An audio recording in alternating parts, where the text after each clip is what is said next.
संस्कृताय नमस्कार प्रिय विद्यार्थियों, स्वागत आपका अपने YouTube चैनल समर्पण संस्कृत क्लासेस पर। आज की इस वीडियो में हम सीखने जा रहे हैं कि हम शब्द रूप को किस प्रकार से याद करें। तो सबसे पहले तो आपसे यही रिक्वेस्ट है कि वीडियो को लास्ट तक ज़रूर देखिएगा। ये वीडियो आपके लिए बहुत हेल्पफुल रहने वाली है और आप कभी भी राम शब्द रूप को नहीं भूलोगे। तो आप वीडियो को लास्ट तक ज़रूर देखिएगा।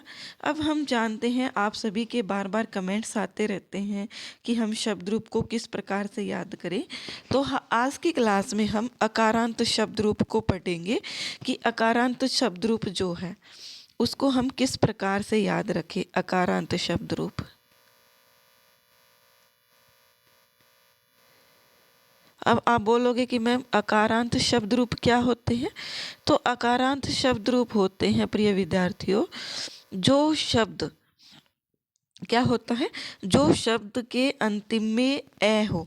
जैसे मैंने यहाँ पर लिखा राम शब्द, क्या लिखा मैंने, राम। अब आप संस्कृत के विद्यार्थी हो तो इतना तो आप सभी जानते ही होंगे कि राम का अगर मैं विग्रह करूं तो क्या बन जाएगा। विग्रह मीन्स विच्छेद करती हूं अगर मैं, तो ये हमारा बन जाएगा रे हलंत वाला, क्योंकि ये व्यंजन है, प्लस आ, इसके बाद मैं, ये भी व्यंजन है इसलिए हलंत आएगा, इसके बाद ए। तो यहाँ पर आप देख सकते हैं अंतिम में क्या है, इसके अंदर ए है। अगर ये शब्द हलंत वाला होता, राम के अंदर जो मैं है वो हलंत वाला होता, तो इसके अंदर इसको हम अकारांत न बोल करके मकारांत बोलते। लेकिन यहाँ पर मैं के अंदर ए है इसलिए हम इसको क्या बोलेंगे, ए। तो यहाँ पर राम इसी प्रकार से हमारा हो सकता है बालक, कृष्ण, बालक, कृष्ण, मतलब जो भी ऐसे समाप्त हो रहे हैं वो सभी शब्द हमारे किसके अंदर आ जाएंगे। और लगभग हमारे जो पुरुषों के मतलब जो जेंट्स के नेम होते हैं, या फिर हम ये बोल सकते हैं बॉय नेम जितने भी होते हैं लगभग हमारे इसी के अंदर आते हैं। जैसे मैंने बोला नवीन, जैसे मैंने बोला अंकित। तो यहाँ पर आप सभी देख सकते हैं सभी क्या हमारे अकारांत है। तो ये सभी के सभी, ऐसा नहीं है कि आप फिर अपवाद में बोलो कि मैम रवि नाम का जो शब्द होता है तो इसमें तो इकारांत होता है। तो मैं सभी शब्द नहीं बोल रही हूँ, लेकिन लगभग शब्द जो है हमारे किस में आते हैं, जो मेल नेम होते हैं, पुरुषों के नाम होते हैं, वो हमारे अकारांत ही आते हैं। और ये सभी शब्द रूप समान रूप से ही चलेंगे। अगर हमने राम का शब्द याद कर लिया अच्छे से तो ये समझ लीजिए कि आपके बहुत सारे शब्द रूप साथ में ही कवर हो जाएंगे। जैसे अगर किसी के सिलेबस में बालक शब्द रूप लगा हुआ है, किसी के कृष्ण शब्द रूप लगा हुआ है, किसी के ये तो नहीं लगे हुए होते हैं, किसी के कुछ और लगा हुआ है, जैसे सर्व है, तो ये सभी हमारे कैसे हो जाएंगे, राम शब्द रूप को करने से ही कवर हो जाएंगे। तो यहाँ पर हम देखते हैं कि जो राम शब्द रूप है इसको हम याद कैसे रखेंगे। सबसे पहले आप सभी जानते हैं जो हमारी शब्द रूप हम करते हैं तो इसमें हमारे 3 वचन होते हैं। संस्कृत के अंदर कितने वचन है, 3 वचन है, ये हमें पता होना चाहिए। संस्कृत के अंदर हमारे 3 वचन हैं। अगर हम हिंदी को लेकर के चले तो उसमें सिर्फ 2 ही वचन होते हैं, लेकिन संस्कृत में हमारे 3 वचन हैं। कौन कौन से, एक वचन, द्विवचन और बहुवचन। अब इनका अर्थ क्या है थोड़ा सा ये भी समझ लीजिए कि जो एक वचन होता है अर्थात एक चीज़ का बोध करवाता है, और द्विवचन होता है वो क्या करवाता है, किसी 2 चीज़ का बोध करवाता है। और जो बहुवचन होता है वो 3 से अधिक, 3 भी हो सकता है और इससे अधिक जितना भी हो, 4 हो, 5 हो, 6 हो, कितना भी हो सकता है। तो ये हमारा क्या है, बहुवचन के अंदर आता है। आई होप आपको ये वचन क्लियर हो गए होंगे। अब है प्रथमा विभक्ति। तो मैं आपको यही सजेशन दूंगी कि आप राम शब्द को कभी भी इस प्रकार से याद न करें। कोई भी शब्द रूप हो, कभी भी ऐसे याद नहीं करेंगे। मैंने बहुत से टीचर्स को देखा है, वो क्या करवाते हैं कि राम है, रामम, रामेण, रामाय, रामात, रामस्य, रामे, हे राम। और फिर क्या करवाते हैं कि हे राम, फिर क्या करवाते हैं, बोलते हैं कि इसको अपोजिट याद कीजिए कि हे राम, रामे, रामस्य, रामात। तो ये आपको ऐसा बिल्कुल भी याद नहीं करना है। कैसे याद करना है वो मैं आपको अब बताऊंगी। आपको क्या करना है, आप सभी जानते हैं कि जो हमारा प्रथमा विभक्ति का राम है वो हमारा शुरुआती का शब्द होता है राम है। क्योंकि राम शब्द को अगर हम लिखेंगे तो संस्कृत में कभी भी, आप सभी ने सुना होगा कि पद के बिना संस्कृत में कोई भी शब्द प्रयोग नहीं किया जाता है। पहले इसको पद बनाया जाता है। और पद कैसे बनाते हैं हम, सुप प्रत्यय लगा करके, सॉरी सुप ही बोलते हैं, जो हमारे 21 प्रत्यय होते हैं। तो इन सभी के साथ हमारे 21 प्रत्यय लगते हैं। पहले वाले के साथ सु, औ, जस, अम, औट, सस, टा, भ्याम, भीस। तो ये आपको नहीं बताया जाएगा, ये बहुत कन्फ्यूजन करने वाली बात है। लेकिन अगर हम इसको राम है शब्द को शुरुआत करते हैं तो ये हमारा इसी प्रकार से चलता है। तो यहाँ पर प्रथम शब्द तो हमें ऐसे ही याद हो गया। अब हम इसको कैसे याद रखेंगे, रामऊ। तो यहाँ पर ये हमारे रामऊ क्या है, दो राम, क्या है, दो और राम। फिर क्या है तीसरी, तीन या इससे अधिक राम। तो ये बहुवचन में हो जाएंगे, तीन या इससे अधिक।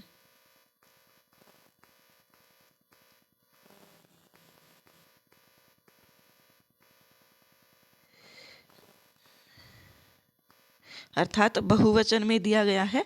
तो आप इसको ऐसे ही याद रखोगे। बोलो मेरे साथ, राम है, रामऊ, रामः। क्या है, राम है, रामऊ, रामः। आपको कभी भी गलत उच्चारण नहीं करना है शब्द रूप के अंदर। अगर आप अभी राम है के साथ विसर्ग बोलने में गलती कर रहे हो, आलस्य कर रहे हो, तो कभी भी आप शब्द रूप को, अगर आपको ये दे दिया जाए ऑप्शन के अंदर, अगर आपको दे दिया जाए क्वेश्चन कि राम शब्द प्रथमा विभक्ति एक वचन रूप क्या होगा, और ऑप्शन में दिया जाए option number 1 Ram, option number 2 Ram, option number 3 Ram है, ऑप्शन नंबर 4 रामा।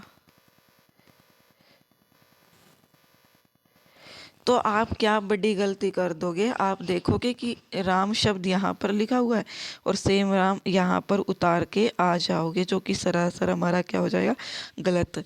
इसलिए आपको बोल रही हूँ, चूँकि हमें सिर्फ और सिर्फ छांटने होते हैं, ऑप्शन दिए जाते हैं हमें, तो हमें इनकी सिर्फ और सिर्फ पहचान ही करनी है। ऐसा नहीं है कि आपका पेपर सब्जेक्टिव हो रहा है तो आप इन चीज़ों को पहचान नहीं पाओगे। अब जैसे मैंने बोला राम, रामऊ, राम, सॉरी राम, रामऊ, रामा। तो अब मैंने ये बोल दिया। अब मैं एक बार फिर से दोहरा देती हूँ कि राम, रामऊ, रामा। तो अब मुझे जब मैं एग्ज़ाम में बैठूंगी तो मुझे क्या याद आएगा कि राम, रामऊ, रामा। और मुझे यही याद आएगा कि इसके साथ विसर्ग नहीं है, और मैं ऐसा ही टिक करके आऊँगी। इसलिए पहली बात आपके लिए, पहली शर्त तो यही है कि आपको क्या करना है।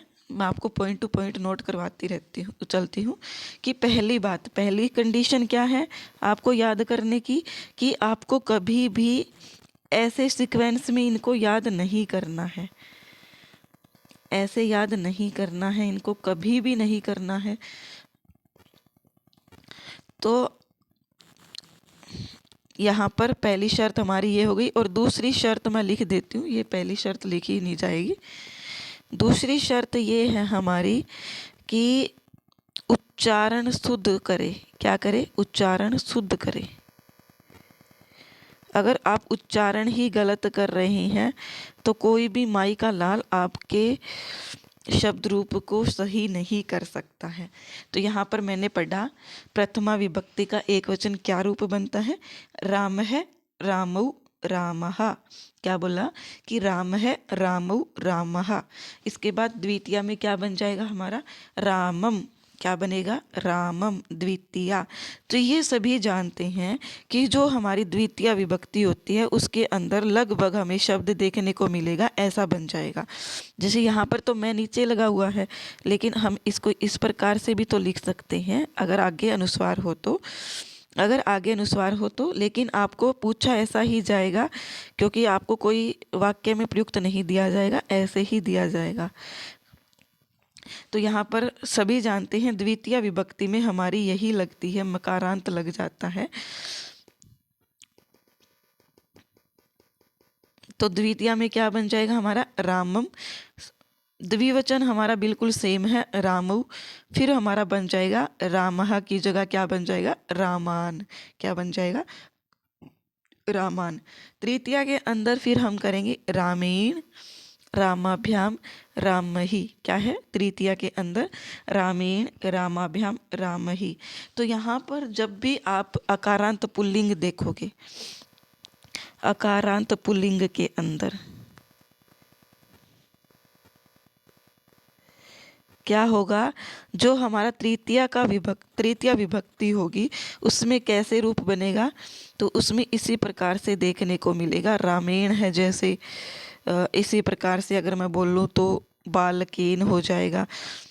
क्या हो जाएगा, बालकेन।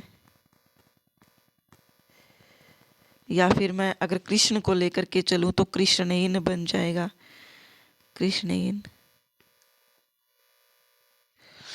तो ये हमारे अकारांत शब्द रूप के अंदर जो हमारी तृतीय विभक्ति होती है, इसके अंदर आपको लास्ट में एन, एन देखने को मिलेगा। अब न कब कब होता है, जब हमारा रे होता है वाक्य के अंदर, श होता है, तब हमारा ये जो न है ये किस में कन्वर्ट हो जाता है, न के अंदर। ये आपको बता दिया जाएगा, लेकिन आपको ये इतनी तो साउंड से ही पता लग जाएगा। आप कभी भी राम शब्द रूप को पढ़ो तो कभी भी आपको रामेण नहीं पढ़ना है, अच्छे से ध्यान रखना है, रामेण पढ़ना है, ठीक है, रामेण। इसके बाद हमारा तृतीया का द्विवचन रामाभ्याम, फिर हमारा आ जाता है राम ही। क्या आ जाता है, राम ही। हमें तृतीया में क्या रूप देखने को मिलेगा, सिर्फ और सिर्फ दो ही मिलेंगे। एक तो मिलेगा हमें जैसे बालकही, तृतीया के बहुवचन में जैसे बालकही, या फिर हमें मिलेगा देखने के लिए जैसे मैंने लिखा लताभी। क्या लिखा मैंने, लताभी। तो या तो आपको अंत में भी देखने को मिलेगा, या फिर आपको तृतीया के बहुवचन में दो मात्राओं वाला शब्द देखने को मिलेगा। अगर आप कहीं पर भी ऐसे देखो और पूछा जाए ऑप्शन के अंदर कि राम शब्द के तृतीया का बहुवचन रूप क्या है, तो आप ये देखो कि दो मात्रा लगी हुई हो और विसर्ग हो, तो वही हमारा सही ऑप्शन हो जाएगा। ऐसा शब्द कहीं और नहीं बनता है, सिर्फ और सिर्फ कहाँ बनता है, तो सिर्फ और सिर्फ हमारा बनता है तृतीया के अंदर। कहाँ पर बनता है, तृतीया बहुवचन के अंदर बनता है, और कहीं पर भी ऐसा शब्द नहीं बनता है। तो जहाँ पर भी आप दो मात्रा वाला शब्द और अंत में विसर्ग वाला, और या फिर आप जैसे भी शब्द देख लो, भी, तो ये हमारा क्या हो जाएगा, तृतीया बहुवचन बन जाएगा। इसके बाद हमारा चतुर्थी में क्या आता है, रामाय, रामाभ्याम, रामेभ्य। तो ये बिल्कुल सेम से ही चलेंगे, ये भी, ये भी। तो यहाँ पर आपको पजल होने की ज़रूरत नहीं है, एक बार आप जब बोलोगे तो ही समझ में आ जाएगा। रामाय के बाद तय बनाना है यहाँ पर, रामात। रामाय के बाद क्या करोगे आप, पंचमी में क्या हो जाएगा हमारा, रामात, रामाभ्याम, रामेभ्य। इसके बाद हमारी आती है षष्ठी। क्या आती है, षष्ठी। तो यहाँ पर षष्ठी शब्द अगर आप बोलते हो, षष्ठी, तो षष्ठी में भी हमारा क्या रस है, साउंड तो लगभग सेम ही है, लेकिन आप देखोगे कि कहीं पर भी स नहीं है, कहीं पर भी स नहीं है, लेकिन हमारी षष्ठी विभक्ति के एक वचन में स है, और क्या रूप बन रहा है, रामस्य। तो जहाँ पर भी आपको ऐसा रूप देखने को मिले, जैसे बालकस्य, तो बीच में इसके अंदर भी से आ रहा है, तो आप देखते ही पहचान लेना कि ये क्या हमारा से षष्ठी, और षष्ठी का क्या है, एक वचन। अब है रामयोः, क्या है, रामयोः रामाणाम। तो यहाँ पर रामाणाम ये हमारा लगभग इसी प्रकार से बनेगा जैसे बालकेन का अगर मैं बनाऊं तो बालकस्य, बालकयोः, बालकानाम। यहाँ पर ण क्यों आया है, क्योंकि यहाँ पर रे दिया गया है शब्द में, इसलिए यहाँ पर रामाणाम है। अगर मैं यह बालक रूप के अंदर लिखूं तो बालका नाम क्या हो जाएगा, बालका नाम। तो ये हमारा हमेशा जहाँ पर भी आपको अंत में नाम शब्द दिखाई दे, क्या दिखाई दे, नाम शब्द आपको अंत में दिखाई दे, वो हमारा क्या होगा हमेशा, वो हमारा होगा षष्ठी विभक्ति बहुवचन। क्या हो जाएगा, षष्ठी का बहुवचन हो जाएगा, क्योंकि नाम शब्द और कहीं पर भी नहीं दिखाई देता है। क्या हुआ, जैसे मैंने बोला नाम, नाम मतलब जरूरी नहीं है कि अंत में न आम ही लिखा हुआ हो, आपको आम भी लिखा मिल सकता है। आम मतलब जिसमें न की साउंड नहीं हो, आम। तो ये हमारे क्या हो जाएंगे, षष्ठी का बहुवचन। फिर आता है हमारा रामे। अब सप्तमी में कितने रूप बनते हैं, तो सप्तमी में 3 देखने को मिलेंगे आपको। सप्तमी के एक वचन में 3 देखने को मिलेंगे आपको। एक मिल सकता है आपको रामे, मतलब जो अकारांत पुल्लिंग होगा उसके अंदर आपको अंत में एक मात्रा मिलेगी। और उसके बाद हमें देखने को मिल सकता है जैसे मनसी, मनुष्य शब्द है जैसे सकारांत है ये, तो इसका अगर हम सप्तमी का देखें तो ये बनता है हमारा छोटी ई वाला, छोटी ई वाला। तो इस प्रकार से, और एक बनता है हमारा जैसे नदी बनता है तो नद्यौ, क्या बनता है, नद्यौ। तो इन शब्दों की आप पहचान कर लीजिए। पहला तरीका हमारा एक, दूसरा और तीसरा। ये शब्द जहाँ भी दिखाई दे जाए, मतलब ज़रूरी नहीं है कि यहाँ रामे ही हो सकता आपको रामे की जगह यहाँ पर क्या दे दिया जाए, बाल के दे दिया जाए। यहाँ पर जैसे ये रामे दे रखा है, हो सकता है आपको यहाँ पर रामे की जगह क्या दे दिया जाए, बाल के। तो आप देखते ही पहचान लोगे कि ये सप्तमी का एक वचन है। क्या करोगे, देखते ही आप पहचान लोगे। जैसे मनुष्य शब्द की जगह अगर मैं जगत, जगत शब्द लूँ तो यहाँ पर क्या बनेगा हमारा, जगती। क्या बन जाएगा, जगती। क्या बन जाएगा हमारा, जगती। तो यहाँ पर देख सकते हो आप छोटी ई की मात्रा आई हुई है, और क्या हो जाएगा हमारा, छोटी ई की मात्रा हमने देखी तो ये हमारा क्या हो जाएगा, सप्तमी का एक वचन। क्या हो जाएगा, सप्तमी का एक वचन। तो आई होप आपको ये थोड़ा सा क्लियर हो गया होगा। जो जो पहचान बताई है मैंने, साथ साथ नोट करते हुए चलिएगा ताकि आपको अच्छे से याद रहे। इसके बाद आता है रामे, रामयोः। ये बिल्कुल सेम चल रही है हमारी द्विवचन में, रामे, रामयोः। और रामेशु, ये हमेशा इसी प्रकार देखने को मिलेगा आपको। रामेशु का सप्तमी का बहुवचन, राम का सप्तमी बहुवचन, सप्तमी बहुवचन। तो यहाँ पर मैं लिखती हूँ रामेशु, क्या है, रामेशु। इसी प्रकार से अगर लता का देखें तो लता का क्या बन जाता है, लताशु। रमा का क्या बन जाता है, रमाशु। बालक का क्या बन जाता है, बालकेशु। तो यहाँ पर आपको ये क्लियर हो गया होगा कि लास्ट में जहाँ पर भी आपको ये दिखाई दे सु, वो हमारा क्या है, सप्तमी का बहुवचन रूप है। इसके बाद हमारा हे राम, हे रामू, हे रामा, ये एज इट इज़ राम की तरह ही आएगा। तो आई होप आपको ये थोड़ा सा याद करने में आसानी हुई होगी। लेकिन आपको मोस्ट इम्पोर्टेंट क्या है वो बताती हूँ मैं आपको, कि आपको रिवीजन करनी ही करनी है। और मैं बताती हूँ करनी भी कैसे है। अब आप बोलोगे कि मैम हमें पता ही नहीं है याद करना कैसे है। तो कोई भी हो, चाहे वो कोई टीचर हो, कोई बच्चा हो, रिवीजन ही क्या करती है, हमें उस ऊंचाई तक पहुंचाती है जहां हमें पहुंचना होता है। आपने कभी भी देखा होगा कि अगर किसी ने रिवीजन नहीं किया, जैसे मान लीजिए 1 मंथ पहले आपने कुछ चीज़ पढ़ी, उसके बाद आपने उसका रिवीजन नहीं किया और फिर आप देख रहे हो कि आपकी वो चीज़ जो है वो क्या हो गई है, आप भूल गए हो। तो ये सब चीज़ें ना बच्चों नॉर्मल है, प्रकृति की देन है कि चीज़ें भूलनी होती ही होती है। ऐसा नहीं है कि हम जो है वो भूलेंगे नहीं। कुछ एक विद्यार्थी ही ऐसे होते हैं जिनकी थोड़ी सी कैचिंग पावर अच्छी होती है, तो वो एक बार देख लेते हैं तो वो भूलते नहीं हैं। लेकिन हम जैसे विद्यार्थियों को आवश्यकता होती है इस चीज़ की कि हम किसी चीज़ को अगर पढ़ रहे हैं तो उसका बार बार क्या करें, रिवीजन करें।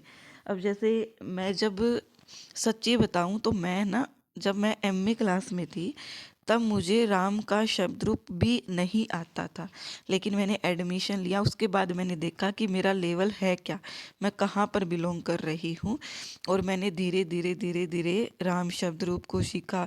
और फिर मुझे पता लगने लगा कि अगर हम अकारांत शब्द रूप याद कर लेते हैं तो सब समान ही चलते हैं।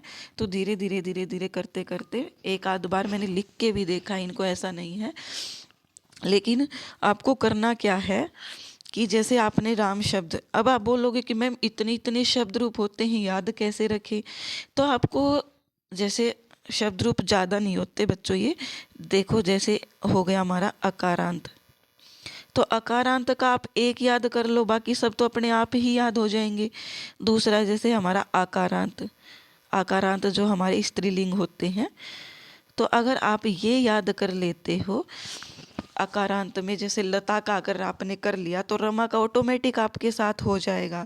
इसी प्रकार जैसे आपने नपुंसक लिंग में मकारांत का किया, मकारांत जिनको हम नपुंसक लिंग वाले बोलते हैं, जैसे फलम, फले, फलानी, अगर आपने फलम का कर लिया, फलम, तो आपको क्या पत्रम का साथ में नहीं याद हो जाएगा। जैसे फलम, फले, फलानी, तो पत्रम, पत्रे, पत्राणी सेम ही तो है। इसी प्रकार से अगर आपने ऋकारांत कर लिया, जैसे ऋकारांत में एक रूप है पितृ, क्या है, पितृ अर्थात पिता, तो इसी प्रकार से मातृ होता है। तो ये दोनों बिल्कुल सेम चलते हैं। ऐसे जैसे पिता का शब्द रूप चलता है वैसे ही माता का शब्द रूप चलता है। तो ये आपको सिर्फ एक एक ही कर लेने हैं। अगर आपने राम का किया है और आपके सिलेबस में कृष्ण शब्द रूप लगा हुआ है तो वो आपको ऑटोमेटिक ही याद हो जाएगा। आपको देखते ही पहचान हो जाएगी कि ये सप्तमी विभक्ति का एक वचन है, या फिर ये द्वितीया का बहुवचन है, या फिर ये प्रथमा का एक वचन है, या जो भी है। मतलब आपने अगर एक शब्द रूप याद कर लिया तो आगे आपको खुद ही अच्छे से याद हो जाएगा। आई होप आप सभी समझ पा रहे होंगे। जैसे मैंने यहाँ पर लिखा तकारांत, तकारांत में मैंने जैसे लिखा जगत शब्द, और फिर आता है हमारा जैसे, जैसे मैंने यहाँ पर लिख दिया तकारांत, जैसे नकारांत होता है हमारा, नकारांत में क्या क्या होते हैं, तो नकारांत में जैसे भगवान शब्द है हमारा, क्या है, भगवान शब्द रूप है, जैसे हमारा भगवान, तो भगवान हमारा क्या है, नकारांत। अब ये एक बार अगर आपने ये याद कर लिया तो आगे के सभी हो जाएंगे। और मैं आपको रिवीजन करवाती रहूँगी, ऐसी बात नहीं है। मैं कोशिश करूँगी कि आपके सिलेबस में जितने भी लगे हुए हैं वो सब आपको करवा दूँगी। और तो आपको रिवीजन करनी ही करनी पड़ेगी। और आपको मैं ये नहीं बोल रही कि आपको एकदम से इनको रटने की आवश्यकता पड़ेगी, या आप रटोगे तभी याद होगा। आपको याद कैसे रखना है, आपको पता है क्या करना है। एक बार आप अपने जितने भी शब्द रूप हैं आप उठाइए। बहुत सी बुक्स हैं जिनके अंदर आपको मिल जाएंगे, जैसे बृहद अनुवाद चंद्रिका है, उसके अंदर मिल जाएंगे आपको शब्द रूप, या फिर बहुत सारी ऐप भी है जहाँ पर आपको मिल जाएंगे। तो आपको क्या करना है, आपको एक बार बोलना है कि एक बार ये शब्द रूप कंप्लीट पढ़ लेना है। क्या करना है, कंप्लीट पढ़ लेना है आपको ये शब्द रूप।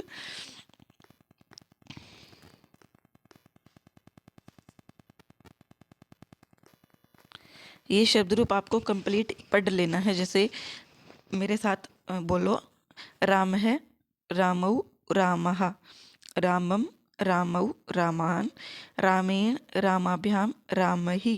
क्या है, रामेण रामाभ्याम रामहि, रामाय रामाभ्याम रामेभ्यः, रामात् रामाभ्याम रामेभ्यः, रामस्य रामयोः रामाणां, रामे रामयोः, क्या है, रामे रामयोः रामेषु, हे राम हे रामौ हे रामः। बस आपको संबोधन में क्या ध्यान रखना है कि हो सकता है एग्जामिनर आपको ऐसे दे दे कि हे राम है, और आपको पता है संस्कृत में विसर्ग की गलती भी बहुत बड़ी गलती हो जाती है। इसलिए आप जब भी संबोधन पढ़ो तो आपको क्या बोलना है, हे राम। आपको कभी भी ये नहीं बोलना है कि हे राम है, कभी भी नहीं बोलना है। अगर आप ऐसे ही साउंड करोगे तो आप ऐसे ही करोगे, और जो कि सरासर हमारा क्या है, गलत है। सही क्या है हमारा, सही है हमारा राम ही। क्या है, सिंपल राम, जिसमें विसर्ग नहीं लगी हुई है। तो आई होप आपको ये क्लियर हो गया होगा किस प्रकार से इनको याद करना है। और आपको सिर्फ ये नहीं करना है कि मैंने इसको पढ़ा, मुझे याद नहीं हो रहा है, तो आपको चिंता नहीं करनी है। आप आज एक बार इस शब्द रूप को पढ़िए, फिर आपको ये नहीं सोचना है कि मुझे ये याद हुआ है नहीं हुआ है। कल फिर इसको उठाइए और एक बार रिवीजन कर लीजिए। और ऐसे ही आप 4-5 बार करते रहोगे तो आपके दिमाग में ऑटोमेटिक ये फिक्स हो जाएगा, और आप बोलोगे कि राम है रामौ रामः, रामम रामौ रामान, रामेण रामाभ्याम रामहि, रामाय रामाभ्याम रामेभ्यः, रामात् रामाभ्याम रामेभ्यः, रामस्य रामयोः रामाणां, रामे रामयोः रामेषु, हे राम हे रामौ हे रामः। अब मैंने ये देख के भी नहीं बोला, लेकिन अब आपको कैसे बताऊं कि मैंने ये देख के नहीं बोला। आप सब यही सोचोगे कि आपने इसको देख करके ही बोला होगा, लेकिन ये जो कहते हैं ना कि करत करत अभ्यास के जड़मति होत सुजान, तो आप जितना इसका अभ्यास करोगे उतना ही आपको अच्छे से। और मैं आपको यही बोलने वाली हूँ कि कभी भी आप किसी के जैसे कोई बोल देते हैं यूट्यूब पर कि 5 मिनट की ट्रिक में सभी शब्द रूप याद करे, ऐसा करे, ये सब कुछ नहीं होता है। मैंने आज एक क्लास देखी थी एक यूट्यूबर की, मैं नाम नहीं लूँगी, तो उसने पता नहीं क्या बताया था, उसको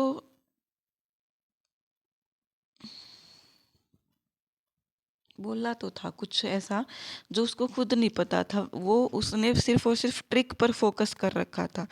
तो हमें यहाँ पर हमारा एग्ज़ाम क्रैक करना है, एग्ज़ाम क्रैक करना है। हमें ये नहीं है कि सिर्फ ट्रिक देखनी है, हमें इसको समझना है, अच्छे से याद रखना है ज़िंदगी भर तक। क्योंकि संस्कृत के विद्यार्थी को कल को आप टीचर भी बनने जा रहे हो, कल को आप एक अध्यापक या अध्यापिका भी बनने जा रहे हो, तो आपको अच्छे से याद होना ही होना चाहिए।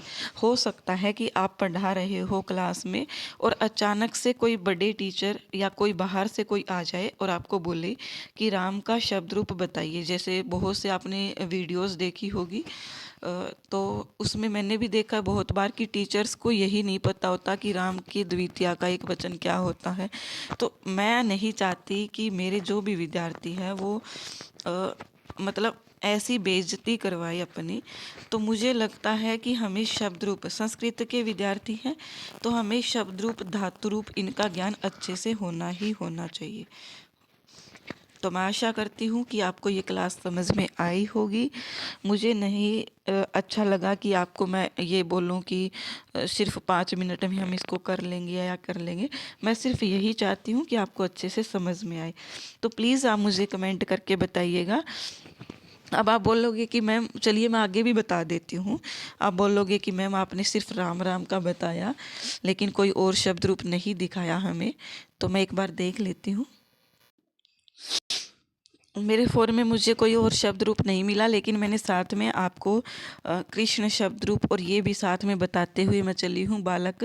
तो अगर मैं बालक का सुनाऊँ आपको, तो बालक का अगर हम बनाएं इसके अनुसार तो कैसे बनेगा, जैसे यहाँ पर राम है तो इसी प्रकार से बालक है, बालकौ बालकः, बालकम बालकौ बालकेन, सॉरी बालकान, फिर है बालकेन बालकाभ्याम बालकैः, क्या है, बालकेन बालकाभ्याम बालकैः।